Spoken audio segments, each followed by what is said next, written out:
இன்றைக்கி நம்மளுடைய கால்கள் ஆண்டவருக்கென்று பிரதிஷ்டை பண்ணுறோன்னு சொன்னால், உங்கள் கால்கள் ஆண்டவரோட சுவிசேஷத்தை சொல்லுவதற்காக, அவருடைய வசனங்களை விவரிக்கிறதற்காக, என் நாமத்தை பிரஸ்தாபப்படுத்துகிற எந்த ஸ்தானத்திலும் இறங்கி நான் உங்களை ஆசீர்வதிப்பேன்.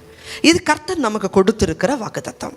அவரோட நாமத்தை அறிக்கை பண்ணும்படி, சுவிசேஷத்தை அறிவிக்கும்படி, வசனங்களை பிரஸ்தாபம் பண்ணும்படி நீங்கள் புறப்படும் பொழுது தேவன் உங்கள் கால்களை உங்களை ஆசீர்வதிக்கிறார். இன்றைக்கி உங்களுடைய கால்களை ஆண்டவருக்காக பிரதிஷ்டை பண்ணுங்க. ஆண்டவரே, துன்மார்க்கருடைய வழியில் நான் நடக்க மாட்டேன், பாவிகளுடைய வழியில் நிற்க மாட்டேன், பாவ சேத்தை தேடி ஓட மாட்டேன்.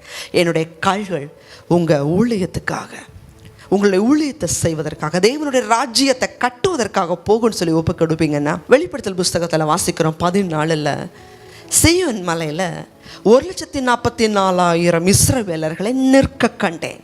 உங்கள் பாதங்கள் தேவனுடைய ராஜ்யத்தில் நிற்கும்படி தேவன் கிருபை செய்வார். உங்கள் கைகளுக்கும் வாயின் வார்த்தைகளுக்கும் மட்டுமல்ல, தேவன் உங்கள் கால்களையும் ஆசீர்வாதங்களை வைத்திருக்கிறார். நடந்து ஜெபிங்க. பிசாசுடைய கிரியைகளை மிதிங்க.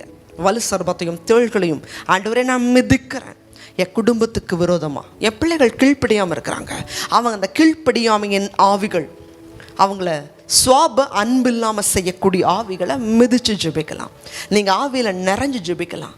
உங்கள் பாதங்களை தேவன் உங்கள் சரீரத்தை கழுவி இருக்கிறபடினால பிரதிஷ்டை பண்ணி ஜெபிக்கலாம்.